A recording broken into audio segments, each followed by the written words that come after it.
Welcome to the No Fun channel. I'm Felix, and this is sci-fi shows I think they should remake. Next up is Alien Nation.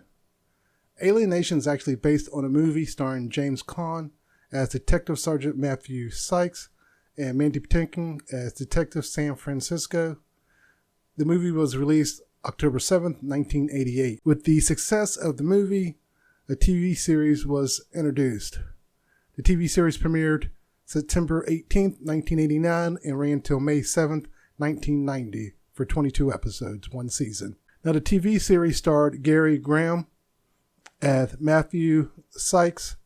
Now one thing I would point out is in the movie they spelled the last name S-Y-K-E-S. In the TV series they changed to S-I-K-E-S. I'm not sure why. Another thing they also changed about the character is he had a daughter who was married. In the TV series, she's now not married, in college and with a boyfriend. And one more thing is, in the movie, he was Detective Sergeant Matthew Sykes. In the TV series, he was just Detective Matthew Sykes. Eric Pierpoint played Detective George Francisco. And like I stated, Mandy Patinkin played Sam Francisco. In the movie, the character Sykes doesn't want to call him Sam Francisco, so he calls him George. So in the TV series, they simply just changed the character's name to George, and they just made it as though that was always his name, and it was never Sam Francisco. Michelle Scarabelli, I'm probably butchering that, played Susan Francisco, George's wife, and they didn't change anything about her.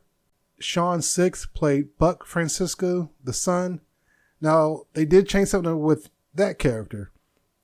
In the movie, he was credited as George Jr., but Mandy Patinkin has stated that the character's real name was supposed to be Richard after Richard Nixon. But when the series rolled around, they changed it to Buck. Lauren Woodland played Emily Francisco, the daughter. Now, she was added for the TV show. She was not in the movie. And also for the TV show, Terry Trees played Kathy Frankel, Matt's neighbor and future love interest. Jeff Marcus played Albert Einstein, the janitor and friend. Now, one thing I should point out with these names is that when the newcomers arrived, they didn't have human names and they chose human names. So that's why these characters have these names. One thing the TV show got to do that the movie couldn't was it touched on more of the aliens' culture, religion, background, and also touched on racism, bigotry, and social issues of the time.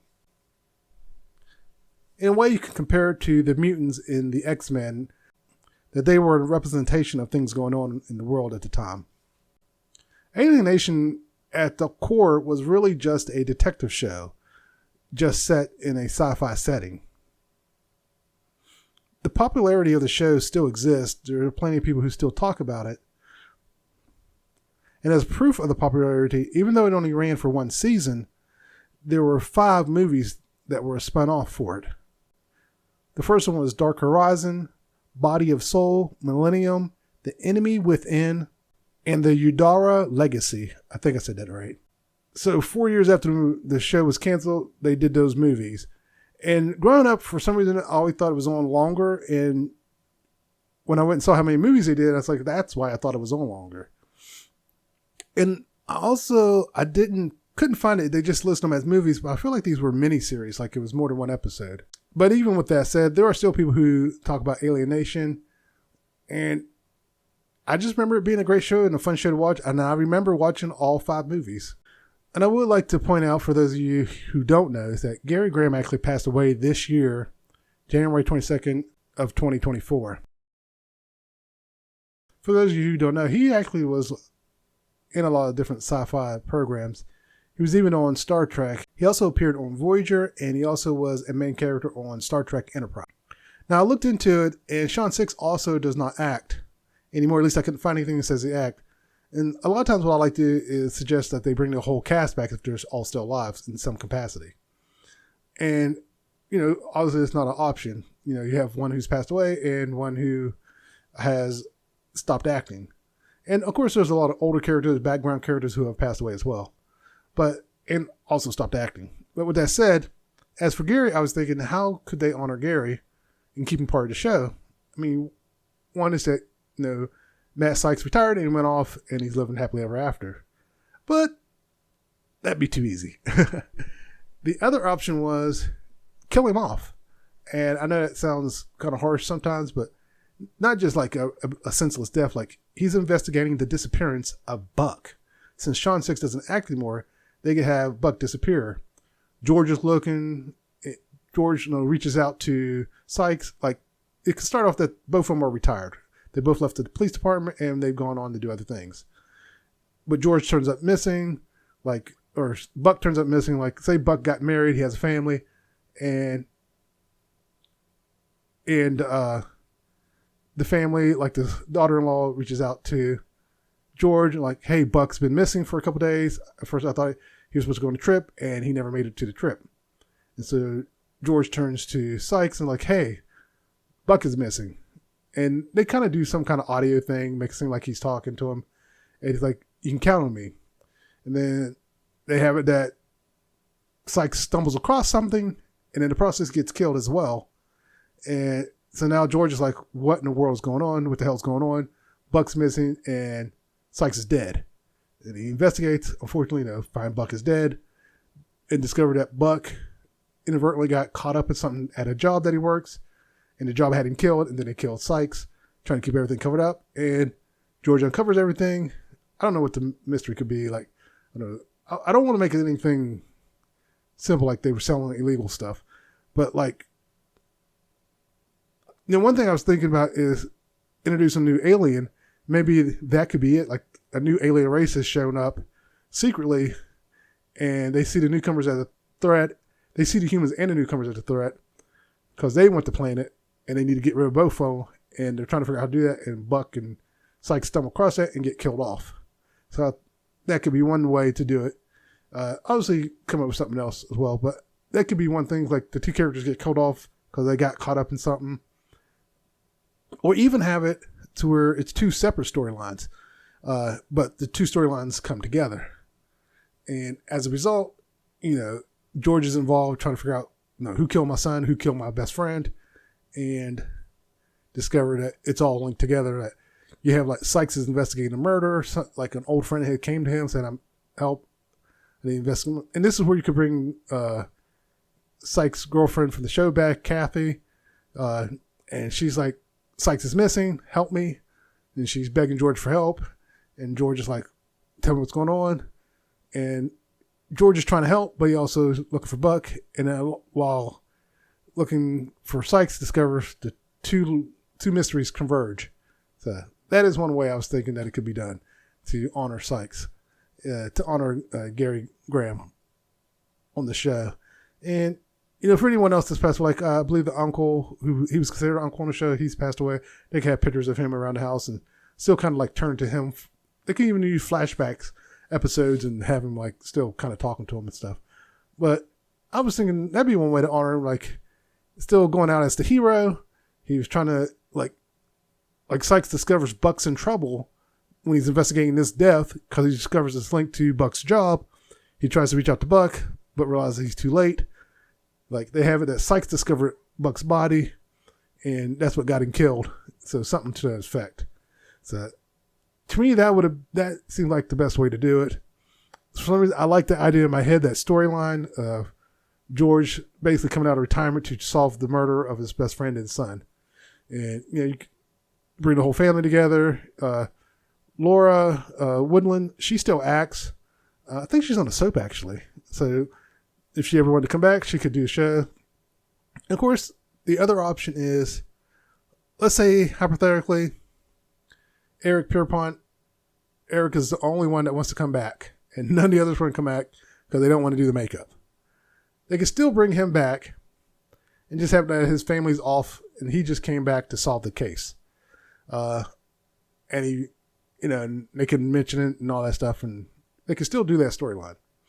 Another option is that George has already solved the case, kind of like they can have that George has already solved this case, and that's where the storyline picks up.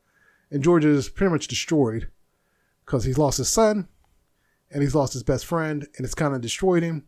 And the family's kind of like kept its distance, and maybe even had that the wife has left him.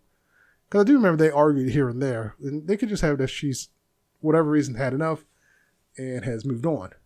So they could actually have it like he's distraught and someone else comes to him for help, to pull him out of it, and that could be a storyline. Now, if none of them want to come back, they could still do a show without recasting anyone. They could just do a show where it could still be a detective show, just a whole new cast of characters, and go from there.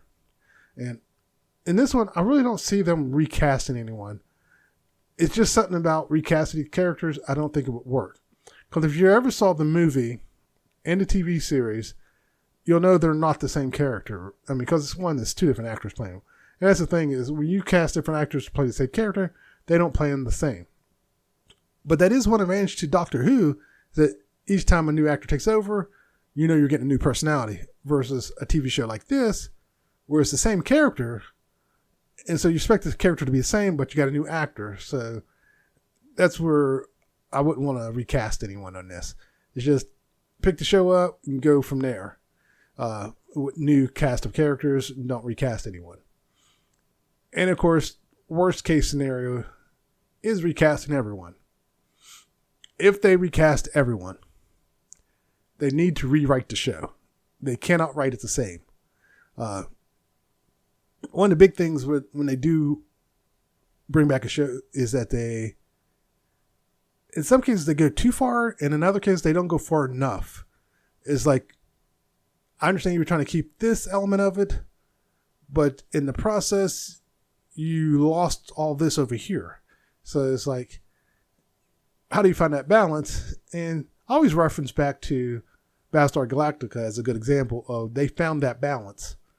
And basically, using Battlestar Galactica again as an example, is that they kept the core story of the robots trying to kill the humans.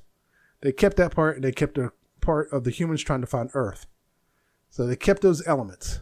And in between, they changed things in between to give us similar stories, but a different story. And if you ever seen the original Battlestar Galactica versus the remake, you know those are not the same story. They're on the same adventure, but it is not the same story. Because one, you got different actors. The acting styles are completely different. So that's why a lot of times I'm always against recasting, because the acting style will be different.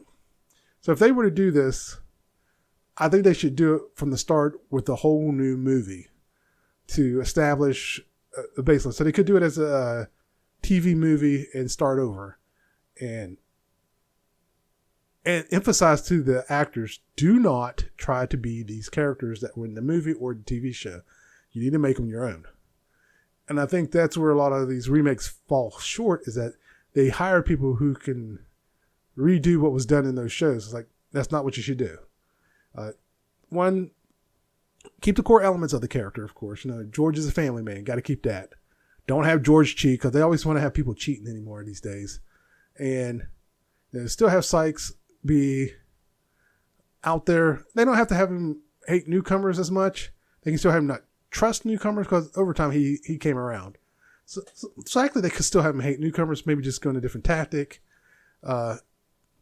with his hatred or something, and go in a new direction. But with that said, if they were to recast, I would probably do a long casting thing. Make sure you got good actors for this one. But also, since most of the actors are still alive, they could always offer them parts on the show to come back and play different characters. And I always like the idea of bringing old characters back as villains. I don't know why. That just, it appeals to me. And again, Battlestar Galactica did that. They brought back a character as a villain. And there was another show they did that on. I can't remember, where they redid the show and they brought the character back as a villain. And it worked. They could bring back, Eric could come back as a recurring villain. He could be the villain. They could bring him back as a businessman who's trying to take all the newcomer technology and find, he's like an evil businessman. They could have his entire family be there. It could be like one of those, like they're like a rich family and stuff. They could be, oh my God, they could be the Trumps. They could even have him running for president. There's so much they could do, like bring them back and have them play these different characters. But yeah, I would love to see Alien Nation come back. Of course, I would love to see it come back with all the original actors and somehow play tribute to Gary. But I remember watching this show. I remember enjoying watching this show. And when I was researching the show, I didn't realize it only ran for one season. And now when I discovered how many movies they did, it was like, well, that explains it. That's why I didn't know, because it felt like it was on forever. Because I think it was each year a new movie came out. So it's kind of like, why'd you even cancel the show? I mean, clearly you were making money off of it. So yeah, I always find it weird when they cancel shows and they go on and do movie after movie after movie. Now, one thing, Alienation is available on Amazon Prime, but I think it's per episode. You have to pay. But I did find it on YouTube. There are a couple YouTube channels that have all the movies and all the TV shows, or all the episodes. Now, I'm going to recommend one particular link on YouTube, because not only did it have all the episodes and all the movies, but the quality was the best out of the ones I found. Some were in between, some were really poor quality, but this one was the best quality. It was like you were watching it on TV, and it was high quality. I don't know if it's HD or what quality it was, but it was the best quality available. So I'll leave a link for it, and definitely check it out if you want to watch Alienation. Now that's my take on remaking Alienation. You guys take care.